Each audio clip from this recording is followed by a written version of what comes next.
YouTuber's big bike reveal. I'm hoping I have my audio fixed. And I have some other parts on the way too. Check this joint out. Whoo-hoo! Look at that, dude. I haven't had a black bike in a while. I think it looks so sick. The graphics are awesome. Glad that there's orange in there.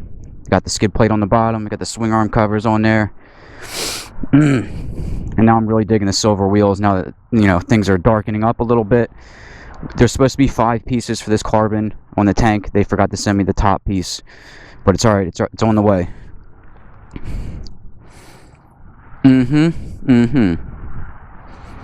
Got the fork guards on there.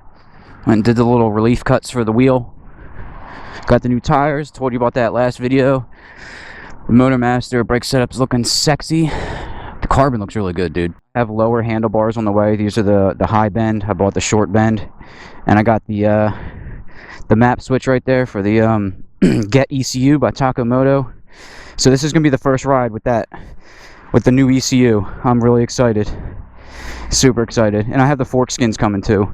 Those are also coming from like the UK, so, you know, Royal Mail takes a long time. So yeah, we're going to go get some gas, go whip around a little bit, talk some shit, you know, the usual.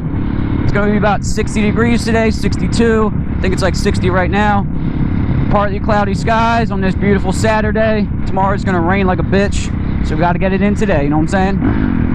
I can't wait to get that top cover, man. This shit looks so good. It's going to feel like I'm riding a different bike.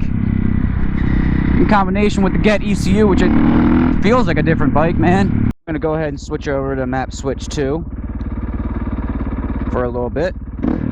It's supposed to be a little bit more tame, non-race mode. It feels very similar to how I had the bike set up previously before I put in this ECU. That's very interesting. Go back to 1. Got it.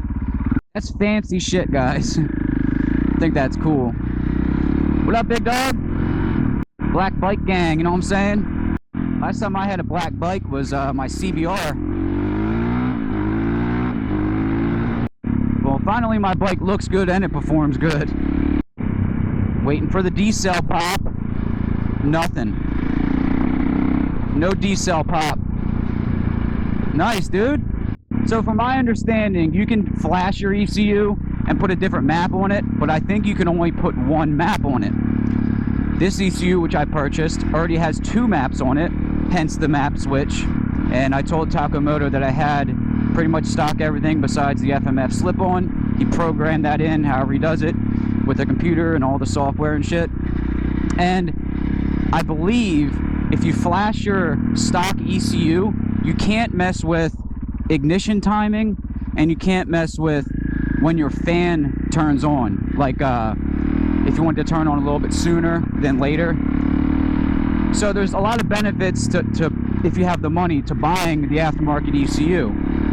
On top of that, you can have the accessories such as the dual map switch. You can have a traction control knob if you decide to get that. Also, I opted not to do this because I'm not like a racer. I'm not at the track. I'm not doing hard enduro. But you can get the Wi-Fi module, which mounts in your subframe. And that allows you to program things in real time. If you want to change something, if you want to load on a different map, you can do all this shit from your phone. And, you know, if you told me this like 10 years ago, I'd call you a fucking liar. It is amazing how crazy technology has gotten on dirt bikes. Initially, I was going to pick the Vortex ECU for 800 bucks through Tacomoto. And at the time, there was a 26-week wait on it. So I said, you know what, I'm not going to pre-order it. I'll just wait till it's back in stock. Then my money wasn't right, okay? And then Tacomoto came out with the 2024 GET ECU, and it was in stock. And I said, you know what, I better order this shit right now before it's out of stock. And I decided to go with the GET over the Vortex throughout just research and personal preference and stuff like that. And then after I ordered it, I got it in the mail. I went on Tacomoto.com to price out a couple other things. And what do you know? Not only did the price go up, but that bitch was out of stock. So those things are on the shelf, off the shelf, you know, and the price is not going down because the demand's high. Yeah, buddy. It really is a shame that you have to buy these super expensive motorcycles nowadays, and you have to spend thousands of dollars to get them to run correctly. And you know, I did it over the course of like 4 years or so it wasn't like I took that big hit. But dude, I have over $5,000 in aftermarket shit done to this, and I'm still going. I got, like I said, I got new handlebars coming and a couple other goodies. I really want to get a top triple clamp with a GPR stabilizer with the anti-vibe bar mount, and that's going to be like 800 bucks. I'm so happy with this bike right now. I think I made a fantastic choice with the plastics. I do have a little pickle I'm in here. I just got the bike inspected, and now I'm going to put fork skins on it. What do? Do I cover up the actual inspection sticker? Do I take the inspection sticker off? Do I cut a window in the fork skin so you can see the inspection sticker? Like, I don't know what to do. Alright, so what else we got going on? Last weekend, my brother got married, my little brother. My sister drove all the way out here from Arizona to PA. She's staying at my crib for like the next week and a half or so. It's all good stuff in the family, you know what I'm saying? My lady and I, in 2 months, July, are gonna go hit up this Jeep event in Wildwood. Jeep Invasion or something like that. So I'm kind of stoked about that. Nice little day trip out to the beach, see some Jeeps, drive on the beach, you know. Take the Jeep on the beach.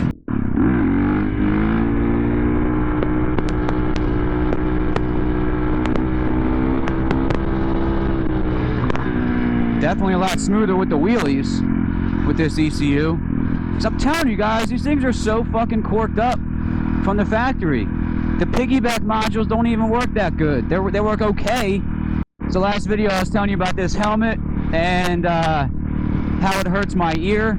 Well, it gave me a migraine so bad I had to call out of work on Monday after I made the video. So if that happens today, if this really is going to put me through more pain than it's worth, it's getting retired and I'm going to buy a new one. It really sucks because I like this helmet. And before I went on the bike today, I did a quick inspection of it to see if there was like a piece of material hung up or something that's causing this pain, and there's nothing. I found out that this helmet actually has a spot for the microphone directly in front of your mouth and a little channel for the wire to get tucked into. So I guess they're doing something right with this helmet, but the whole painful thing, they're doing something wrong. I don't know if it's my ear or it's just a defective helmet. Either way, I found that out, so I'm hoping that the audio is a little bit better in this video. But I also have to just not scream, but it's hard not to when I get excited, you know what I'm saying?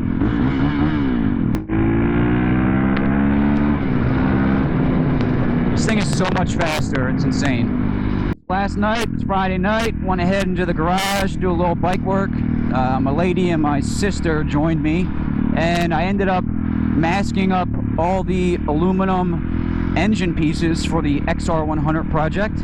They're all nice and blasted up, they're all masked. You know, both crankcases, stator cover, clutch cover, the top cover, whatever the hell you call that, the tappet cover or whatever, you know, where the valves are. So those are all blue masking taped up, precision lines, ready for some priming. And I'm going to do that on the next day that it's above, you know, 70, which is not going to be today and it's not going to be tomorrow. But that project is rocking and rolling. I'm probably not going to make any more large purchases for the KTM this season. The next couple things for the XR I need to get is a shock, a suspension link, which raises the ass end up about 1.5 inches, and the BBR frame cradle. Those are the last more expensive items that I have to get. The shock's like $300, the engine cradle's like $210, and the little link for the suspension's probably like $140-ish. So I want to knock those out. I have like 2 or 3 other small components I have to get for the engine. Go ahead and build that thing up. And I have to send the fork tubes and the swing arm, which are nice and blasted, out to Bonehead Performance to get them powder coated in a nice silver color. If you look up the 1986 XR100, that's the color scheme I'm going for. Red frame, black motor, blue seat, yellow side panels, red gas tank. You know, it's gonna look really sick. The one I have is a 95, which comes white, red, and purple. really is amazing how smooth this thing idles. That's a beautiful thing. This ECU is worth every penny. There's no exaggeration, guys. This is a different bike. I should have done this day one. Well, since I'm in the neighborhood, I think I'm gonna go see if my buddy Kenny's home. He's probably outside working on his car. So let's go check that out. See if the full Kenny's home. There he is. What up, man? Hey, Kelly. Pretty good. How are you? Are you working on the car? Why is it covered? Oh. What up, man? So I think the Conor McGregor fight is Memorial Day weekend. Super pumped about that. Kenny's gonna get that shit on pay-per-view, have a nice little party, bring a TV outside, get some drinks and some barbecue going, nice food. Think I might smoke some wings, we'll see. And get together and party a little bit, you know what I'm saying? So I need some new gloves, right? I really like these Oxford RP3s, but they're discontinued. You can still find certain sizes, like on eBay, in different parts of the world. I found a set in the UK. I wear a size small, and I guess those were not the best sellers, but they had one on the shelf, and they're the all black ones. I didn't know they made white and black, so those are on the way. I'm excited about that. Shipping was a fortune, but that's all good. Do another quick walk around here, this bike. Guys, look at that fucking thing. I am thrilled with the way this thing turned out so far. Like, dang.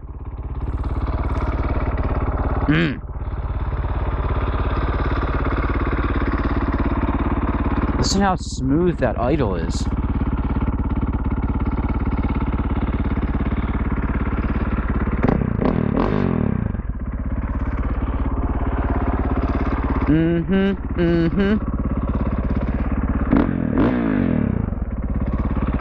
Alright, tubers, well that's it for today's video. So if you like, you know what to do. If you're new, subscribe, and I'll catch you in the next one.